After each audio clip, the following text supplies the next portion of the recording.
The Mastermind's analysis is sponsored by Figure 4 Radio and is brought to you in association with Toby's Toy Box and Sharpshooting with the Killer. Figure 4 Radio. You have an exceptionally vile mind, you know that? Isn't safe to go inside. And now it's time for the Mastermind's analysis, proudly sponsored by Figure 4 Radio. Lock it in to the best wrestling show. Hello and welcome to the first Figure 4 Radio podcast of 2016. Welcome back. I hope you've had a good New Year's, good Christmas. My name is the Mastermind, Ollie Spring, and today we're getting back to basics. We're doing an old school Mastermind analysis. But first of all, I need some help to do that. So my first co-host, co-colleague, co-broadcaster for the night, he will take an enziguri kick to the back of his head and put it over on every commentary he'll ever do in his life. It's the Killer Kai Brand. Good hello. Good hello, you Ben. And how's Christmas? It was good. It was all right. It was long, hard. We had a little puppy to look after, and by God, they have a lot of energy. They do. They do. Just like Poppy, I'm guessing. And to his right, he has promised not to use racial slurs and sleep with anyone's wives. It's Toby Hulk Hagen. What up, everyone? How was your New Year's, mate? All good? My New Year's was awesome. I went to sleep at about 10 p.m. on the 31st of December and woke up wondering what the hell was going on outside my window because of all the colours and sounds. 10 p.m.? 10 p.m. You were in bed before midnight? Yeah, I was. was. Before midnight. What? I literally woke up going, what the fuck is going on outside? And saw pandemonium in the skies above me. ISIS thinking, have come for Bletchley. Exactly. There's a jihad on the Lexus thing. Wow. Yeah. Okay, so, right, we're going old school. I know the Mastermind analysis was born of analysing situations, and I kind of got a bit lost and sidetracked with my lists and stuff.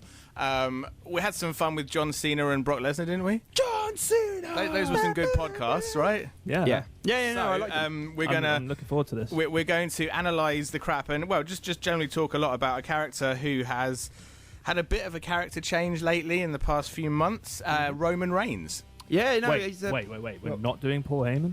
Oh, sorry, yeah. Right, okay, right, ladies and We could do Paul Heyman in about 2 minutes. Paul Heyman is a fucking genius. That's it. Paul Heyman, I realised quickly after a while, I know we promised to do Paul Heyman straight after Brock Lesnar, and that was months ago now, but there's nothing to analyse with Paul Heyman because he's just good at what he does. He's not much of a character. He just comes on and puts everything over and then leaves and gets paid. He's a Jew. He's amazing. He's brilliant. He's basically the best thing that happened to the wrestling industry since it opened. It would literally be 30 minutes of us sucking him off, basically. Yeah, so we don't really want that. I like to analyse stuff and change people's perceptions, but I don't think there's anybody out there that's a genuine wrestling fan that doesn't appreciate the work of Paul Heyman. So it would be a waste of our time.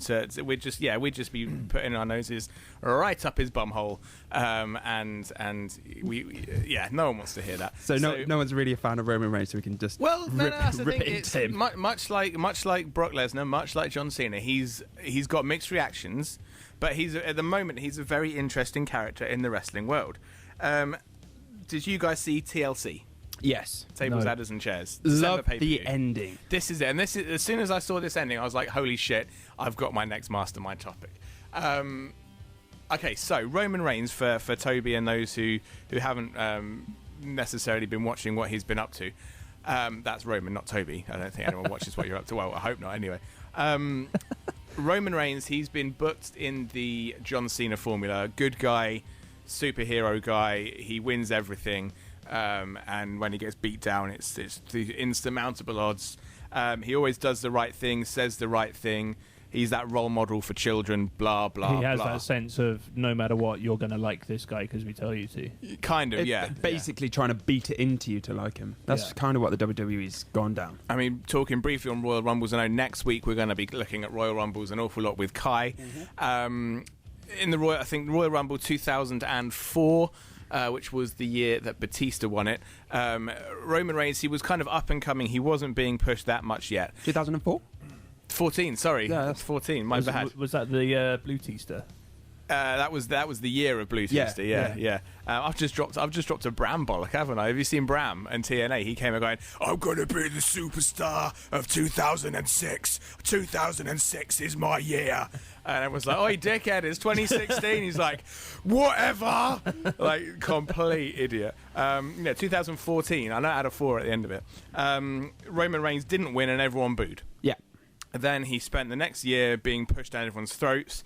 He came in in the 2015 Royal Rumble and won it and got booed again. Like basically, the WWE booked him kind of far too late.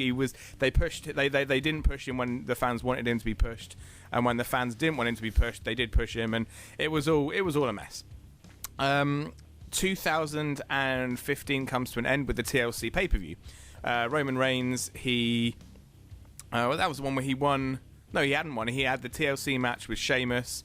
Are you sure you've seen this? It's I'm thinking of Survivor Series. Yeah, Survivor Series. Yeah, that was when he won, and then and then Sheamus cashed in. That was an interesting night. In a way, I think that almost helped the storyline at the moment by. You know what? I can't actually remember how that match ended. I remember him going apeshit. I can't remember how the actual match ended. TLC. Yeah, how did it end? Sheamus won. Yeah, no, but I can't remember how he won. Me neither. Didn't the League of Nations have something to do with it? Something happened. Someone came out. Oh yeah. And then I think Sheamus just won, just clean, just plain out won. Then the League of Nations came in, maybe to. This is really bad, isn't it? We should know this stuff. Basically, long story short, Roman Reigns snapped. He grabbed a chair, beat 7 shades out of Rusev and Barrett and Del Rio. Everybody else. They came out, screwed him over. And he then snapped, beat the shit out of them with a chair. Then out came Triple H to try and calm him down and be like, "Oh, Roman, calm down, man. You're not ready." Trying to calm him down. Roman just went absolute batshit crazy, wailing on him on a chair. Triple H sold it like a champ. He did. And all of a sudden, like that, Roman Reigns was on fire. He was over. Everyone was cheering for him. Everyone was going apeshit because he changed. Yeah. So he finally did what everybody does when they get beat down by bosses: punch the living shit out of them. Sort of. I've never punched my boss, but I really wanted to. You thought about it, though. He finally fought back. Yeah. If we were wrestlers, you would be punching people in the face. If you were in work, you'd just be writing a strongly worded letter moaning to your friends, to their superior to let them know. So basically, that was what. All of a sudden, Roman Reigns is now kind of liked by a few more people because he's showing a more rebellious, stone cold like character. And since then, he's gone on to re-win the World Heavyweight Championship. He's punched Vince McMahon in the face. He's wound Stephanie McMahon up to the point where she almost had a breakdown. And that would have been where I would have swooped in and taken it from Triple H and made her my bitch. Picked her up on your arms and run down the aisle with her. So basically, it kind of made me realise that in wrestling, and this is like a very general thing as well as a Roman Reigns thing, I realised that maybe people will only cheer for those who they can relate to. Yeah. That's it. So if you're watching a character so basically, like you say, in work, if you've been in work and you've been borderline abused by your manager for a year, for 2 years, you wouldn't keep coming into work every day with a smile on your face, just getting on with stuff to only be shat on by your boss, which you wouldn't just get on with it. Exactly. You would say something, you would stand up for yourself in some way or form, you would act on it. And so far, for 2 years, Roman Reigns has been pushed down by the boss and not acted. And I think that's potentially why he's now got a little bit more over with the crowds, because he's finally acting like a human being rather than a cartoon character that they painted him. But do you think... But Roman Reigns needed it, and to me it felt like the WWE just wanted us to shove Roman Reigns in our faces every week, saying, you've got to like this fella if you like it or not. But they didn't give us a reason. Yeah, and now they have. And what I think went down, their downfall was the next night on WWE Monday Night Raw, when he won it. Yeah. They could have played it out a little bit. It felt a bit rushed. Yeah. But I'm kind of talking more about his character rather than what's actually happened in his storyline. But then I think it would have helped and developed his character if they kind of not gave him that championship straight away after snapping. But then at the same time, it's almost like he's gone on that kind of tiresome journey of trying to win the belt time and time again, and always fails. I think another storyline like that, people just wouldn't have bought into it, so they had to do something quick. Yeah, I think. I just thought it was too soon after the snap for my liking. I think Scott Starspud, friend of the show, agreed with me on that one. He thought it was a bit too soon, a bit pointless. It probably was, but then at the same time, we've had this kind of tease of him becoming the top man for months and months. Well, since Royal Rumble, since pre-WrestleMania.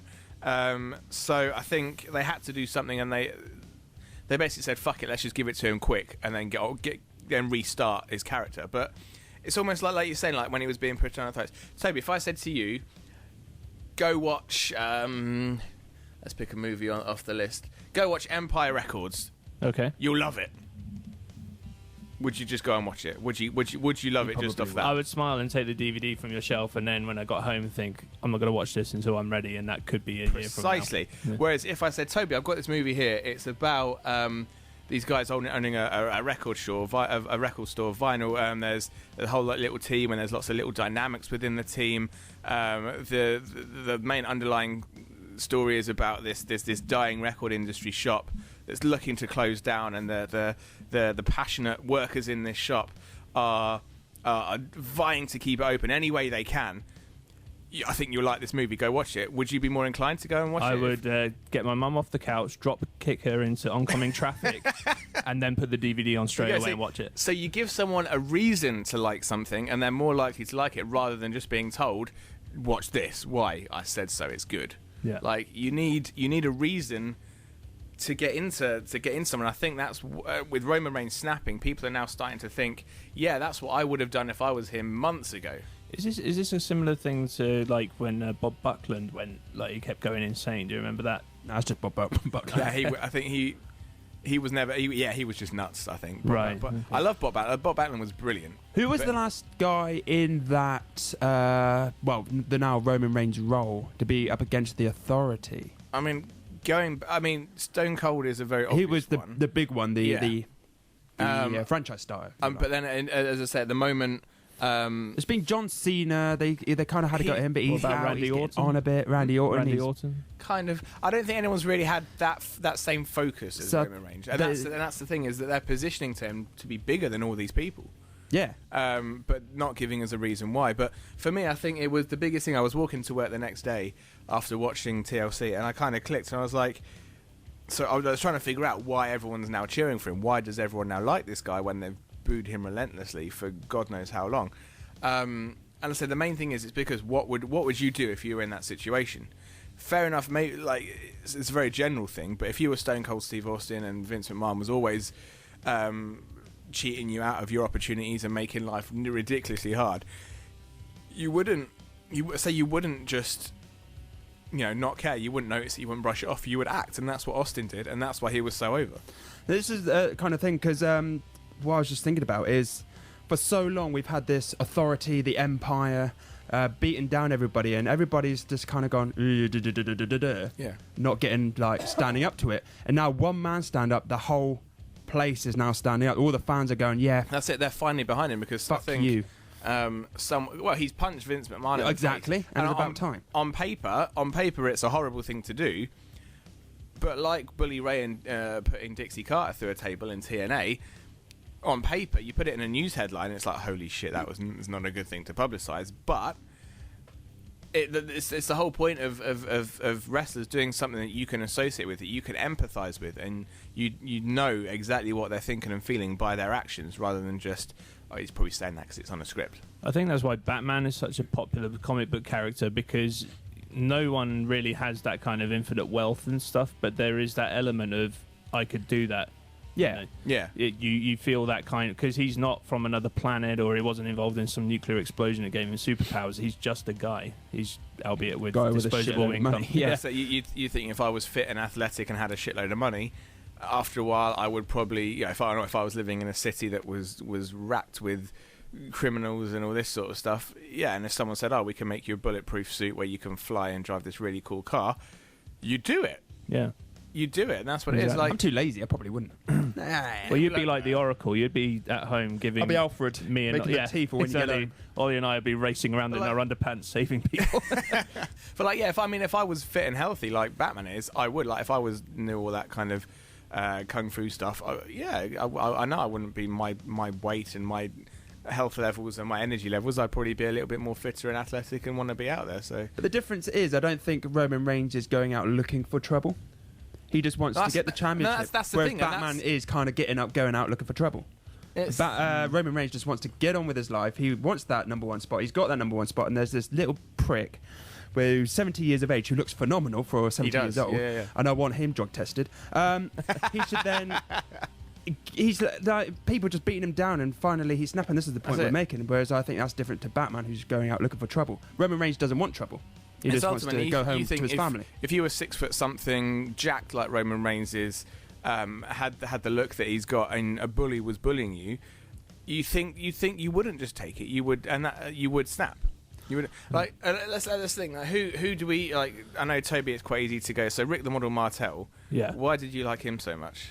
What part of his character was? Always were you at an age where it wasn't really the character, you just liked the fact that he came out bright and colourful, and it was that was what I liked initially, was that he stood out in terms of the pretty colours and all that kind of stuff. But also he just had this. He was just a jerk basically, and no one else was doing that. Even the heels, there were no.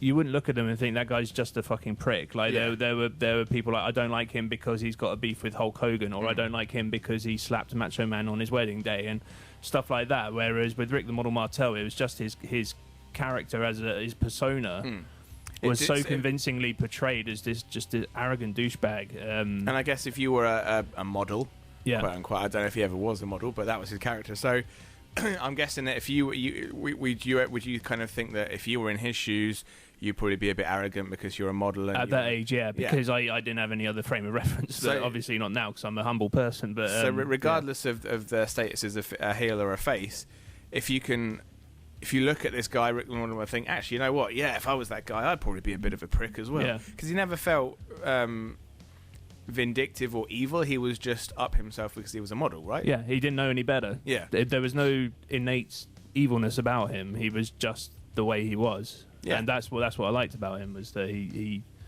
wasn't a product of sort of any kind of he wasn't like satanic or something like that. He was just a dickhead, just a bit up his own asshole because he's a pretty boy. Kai, who were your favourites growing up? It was always the darker people, wasn't it? It was. So like, I know Sting was one, wasn't it? Yeah, no. Reason why I like Sting because he was all colourful, everything. He was doing his colourful damnedest. In black and white. No. All right, back in the before he saw the crow. Yeah. Before he was introduced to Brandon Lee. But it's similar. He was all colourful, glittery, and look at me kind of thing. And phenomenal athlete. Was there something that changed him to go black and white? Was there like a storyline thing that changed him, or did he just wake up one day and go, you know what, that film I watched last night was really good. Fuck the purple, the yellow, the pink, and the green, and all this colours. I'm playing black and white. There was the whole the NWO thing came about, and he got enticed into that. But what I liked about it is he was always the guy. He was trying to push for the number one spot, similar to Roman Reigns. And then you always got these bigger guys, like when Scott Hall and Kevin Nash came in, obviously from WWE or F at the time. They always got pushed on top of him. Macho Man came in, he got pushed on top of him, and Hulk Hogan got pushed on top of him, and that's the title of his next sex tape. Anyway, but yeah, he always got pushed down the ladder, and it was when he got flipped over with the NWA. He didn't really want to be part of that, yada yada yada, and he became this lone guy. So when you had this authority figure in the NWO, they're doing what the fuck they liked. All the WCW guys, they would always be like, do I want to get involved in that? Do I want to beat them up? Whereas Sting was that one fella, like Roman Reigns, would go out, none of this, I'm scared of you, just straight in, I want to kick your asses. And that's exactly what he did. It felt real. Yeah. Yeah. So I mean, one fella taking out 20 guys in the ring. So as an 8-year-old watching that, go, fuck! Obviously, I wouldn't shout that because my mother would probably bend me over her knee and smack my bottom with a Bacardi bottle. So I think basically the lessons that we've learned is, I mean, there's a lot of characters that are true to a character and that people can associate with. I guess they would look at it. It's about empathy. It's about putting over the real side of things. Standing up to the bullies. Yeah, Exactly ultimately. what it is. Or being a bully for understandable reasons in the case of Rick the Model Martel. It just kind of struck me that a lot of the characters that never get over, like John Cena, the reasons why the adults don't like him is because he doesn't feel real. Kids like him because he comes out and he says all the cool catchphrases. He's an action figure. Yeah. He's bright and colourful, and he's all like, "Hey kids, do the right thing. You know, say your prayers, eat your vitamins, blah blah blah." But yeah, yeah. Pretty sure. Well, no, that was the sex tape. That wasn't that wasn't what Hogan said in the ring. I heard actually I've been listening to a lot of Colt Cabana podcasts lately, and there's one bit he was at the Edinburgh Fringe Festival this year, and I've been listening to his Fringe jokes, and there's one guy he brings on who mentions the sex tape quite a lot. He has a brilliant spin on it. I know this is kind of wandering off topic now. The Hulk Hogan sex tape has been out for a long, long time. We're talking years. And and we kind of the joke he was making is that there's probably one person out there somewhere that's had enough jacking off to the sex tape. You thought, hang on a second, let's see where this thing goes. And then, like 20 minutes after it's all finished, you see Hulk Hogan talking to his son, and then he starts dropping the words he shouldn't be dropping. And he's like, "Whoa, I've hit jackpot here!" Like, you know, when like an album finishes, and there's like sometimes there's like 20 tracks of silence, and all of a sudden half an hour later it perks up with another song and scares the shit out of you. It's that equivalent. So it means that it's taken 2 or 3 years for someone to actually watch the full Hulk Hogan sex tape from start to finish, which I think is hilarious. Anyway, coming back on the topic. 8 seconds. Is it? Yeah, she did not kick out at 2. Where are we going? So characters. And it just made me think that I think if you're ever going to have a character in wrestling, you need to make it relatable. Have either of you two been watching NXT or Breaking Ground? No. I watched an episode of Breaking Ground. Breaking Ground. Right, NXT is the kind of the farm brand for WWE. That's where they grow their crops, and then when they're ready, ripe for the picking, they pluck them up and throw them in front of Monday Night Raw. Keep meaning to catch it, but I just never get around to it. I've started watching it weekly ever since I went to the NXT Live special in London. I've also gone back to the very first episodes on the network from 2014, watching from there. This was when Rusev and Bo Dallas were still down there, Neville was still down there. In fact, the pay-per-view I'm up to the very first live special where Bo Dallas and Adrian Neville are in a ladder match, which I haven't watched that part yet, but I did see Sami Zayn versus Cesaro. What a match. Like, I think I would show that match to anybody. That's potentially the best match I've ever seen at this time. Was it Cesaro with the leg bands? He did have the leg bands on. I don't want to watch it. It was such an unbelievable match. Sami Zayn is such a champ. And I'm watching Breaking Ground is basically like a reality series behind the scenes of NXT. So you see the Performance Center, which is this massive like training facility the WWE have built. It's like 7 rings set up. There's a promo area to do promo classes. There's weight Tyler rooms. Breeze kind of nailed that bit. That's where he kind of learned his trade, isn't it? That was exactly it. And it's basically this whole building, this whole center made to train people. You go there every day like a gym, but it's also a gym. It's also got rings set up. It's also got a physio area, a mock stage ramp where you can come out and cut a promo. It's got boardrooms, meeting rooms, so you can talk character development and stuff like that. It's basically a wrestler's dream kind of centre to go and learn how to be a wrestler. Yeah. Breaking Ground covers what happens there, and then the NXT live shows. It's a very behind-the-scenes type thing, but it doesn't feel scripted. Well, I don't think it's scripted in many ways, to be honest. You just see what happens, and you see these people and the real fight they have every day, getting up, going and training and learning. They even do families as well. You see where they come from. You get to learn a lot. How hard it's been. That's it. The Apollo Crews, I think, one episode you get to learn about his sister and his family and things like that. Does it run concurrently with NXT? Or? Well, it was a few months behind, but obviously because they had to edit it and stuff like that. The finale was the show in. I want to say it's not Brooklyn. It was the one after Brooklyn, so the one after SummerSlam. The show that's just finished, episode 10 of Breaking Ground, covered the pay-per-view that was in September, I think, for NXT. My reason, I do want to get into NXT because it's brilliant, but I don't want to get into NXT because I want to wait until the good wrestlers are then into the main roster. I want to keep that sort of surprise and era, because obviously like Neville is the one I probably know the best. He obviously rose through NXT. Then everybody kind of knew who he was, and so like, oh yeah, here's Neville NXT. He's like, you didn't know. Give me a story about it. That's the thing, and this is the thing. This is the main difference between NXT and WWE or Raw and SmackDown is that a lot of the times Neville had a character in NXT because they give him microphone time. Yeah. Or at least backstage pre-taped promo time where he can get the right thing said. Who's that other guy? Is it Kevin Wogan? Kevin Owens. Oh, No, I love him. me. I love what they've done with him because, again, I saw clips. I think I was with you. I saw clips of him, what he did to is it Sami Zayn. Sami Just Zayn, came yeah, over yeah, and yeah. powerbombed him on the He was side. his best friend, and then all of a sudden, clotheslined him onto the apron, powerbomb to the apron, and Yeah, pow, that was it. and then, Kevin Owens. He's a douchebag. I like that Kevin character. Owens, I just fucking love that guy. I don't know what it is yet. I haven't quite analysed him enough, but then I've love seen what him he's in doing. Ring of Honor as well, so I kind of knew him anyway. Yeah. Just waiting because I saw he he's- signed for WWE and just waiting. he's for him just to the ultimate get there. wrestler, I think. But yeah, with NXT, they're given a chance to be themselves, to put over their own character. They're not necessarily bound by scripts or necessarily being told massively what to do. But when they sit down, there's a young girl that's on there called Noof, which is short for Noofala something, blah blah blah blah blah.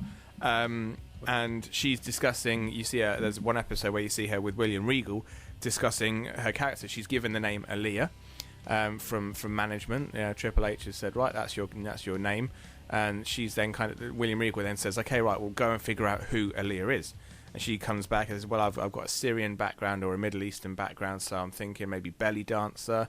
When I was a kid growing up, I liked the Bratz dolls, so I'm thinking maybe combining those two things and coming out being a little bit of a diva, a little bit of a belly dancer with a Middle Eastern twist. And, and she's creating something that's real to her. She's not just being told, oh, John, come in, John. Now you're going to be a rapper. Okay, the rapper, that's done. Now you're just going to go out and dress brightly colours and do a shitload of Make-A-Wishes, and you're going to be over. Like, that's it. She wasn't told what she had to do. She was asked, what you think you should, who are you? Yeah, and that's probably the best. How do you spell her name? Who? Noof? NHOOPH, maybe? And then followed by NAKED. Noof. That's what you normally do. I think so. Like anyway. Noof there. But she hasn't even made her debut yet on TV or anywhere. She nice. It was literally just it's showing the stories of the people that still haven't made it in NXT, let alone the people that have made it in NXT and then are going up. But I think it highlights the importance of being a real character if you want to be over with the crowd. Do you think they're learning from their mistakes like Roman Reigns? Because I can't believe that Roman Reigns wants to be this smiley guy all the time. Well, this is the thing. Like when he was, they were over his heels. Oh yeah, Shield, phenomenal. Because Roman Reigns isn't a natural babyface. He looks like a badass. Yeah. He looks do you like, think so? I think he looks too pretty. I think he looks like a pretty boy. That's the issue that I think some people do have with his whole heel thing. He can't be that because he is too good looking. But when he puts his serious, angry face on, Oh yeah, when he's pissed, you that's don't it. Like want to run. that's the thing. Like there's been a lot of pretty heels.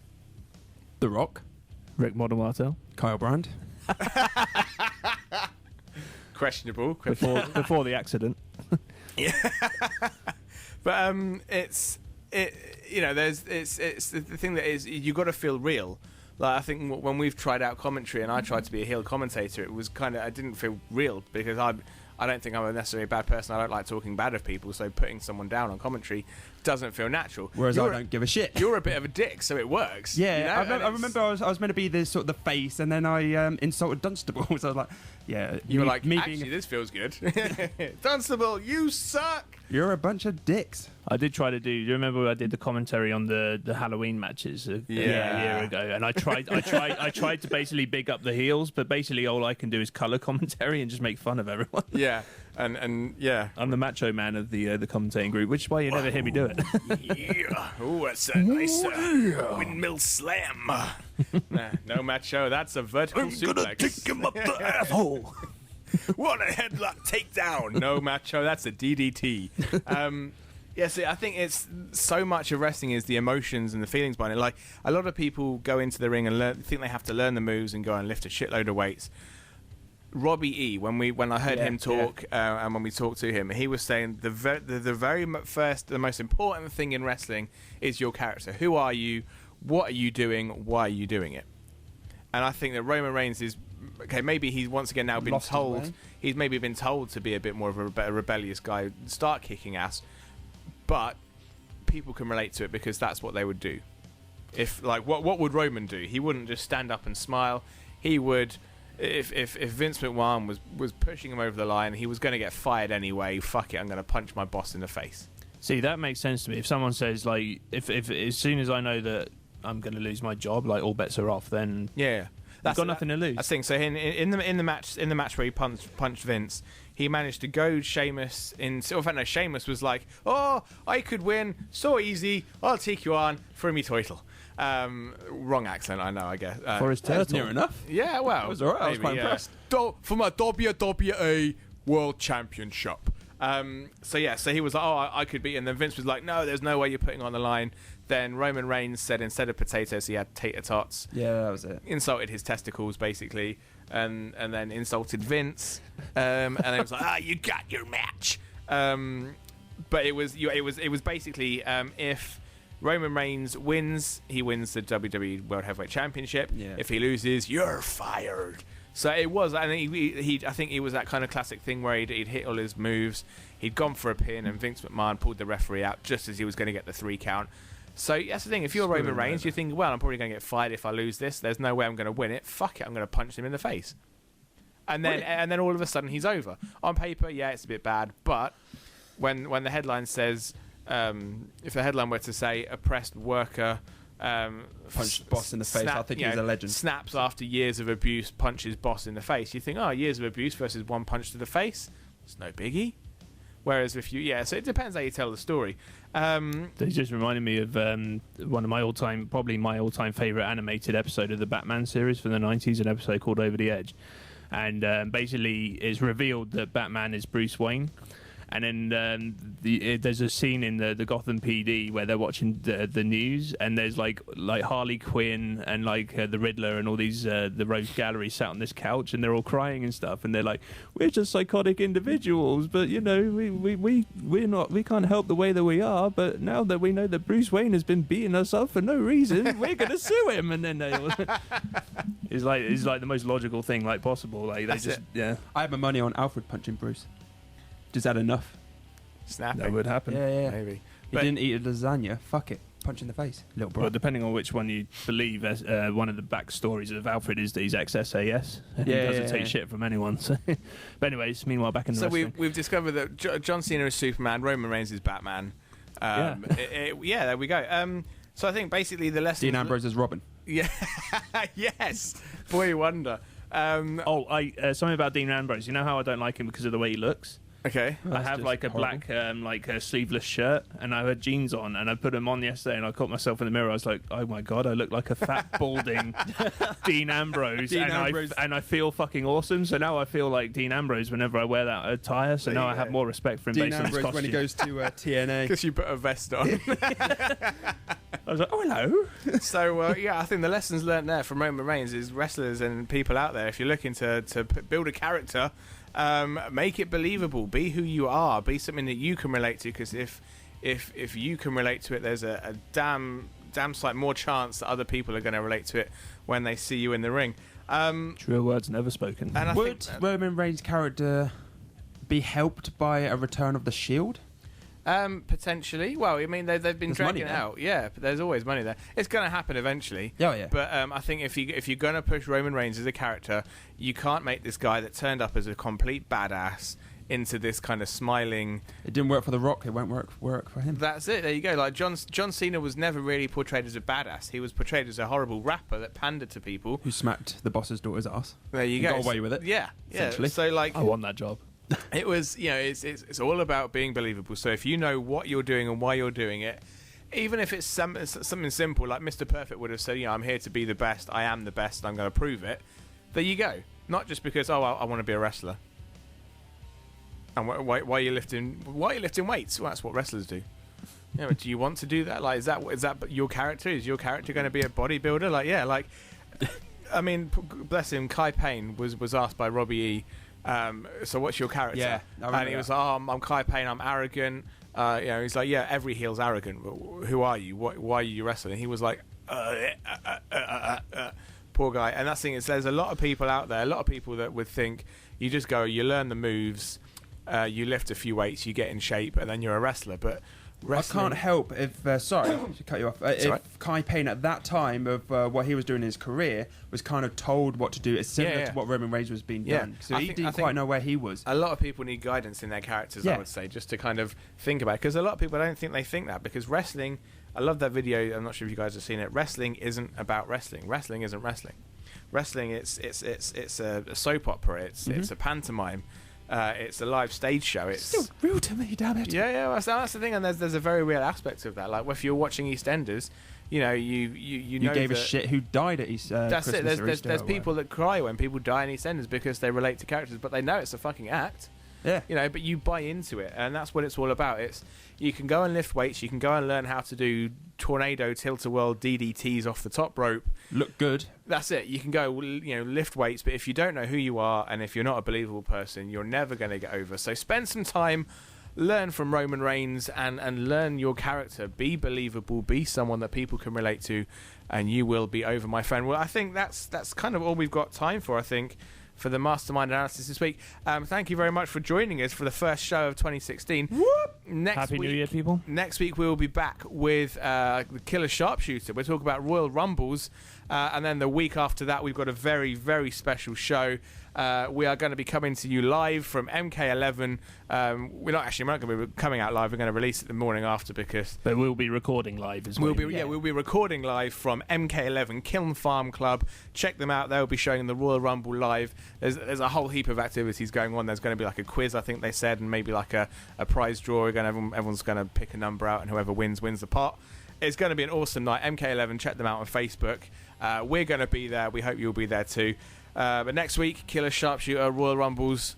We're going to sharpshoot the shit out of Royal Rumbles. It's going to be fun. Ladies and gentlemen, from the Mastermind, Ollie Spring, been joined by Toby Hulk Hagen. Goodbye, everyone. The Cryptid. And by the Killer, Kai Brand. Goodbye. That was semi-normal for Goodbye, you. hello. Right, we'll see you guys next week. Take care. Have a good week. Goodbye.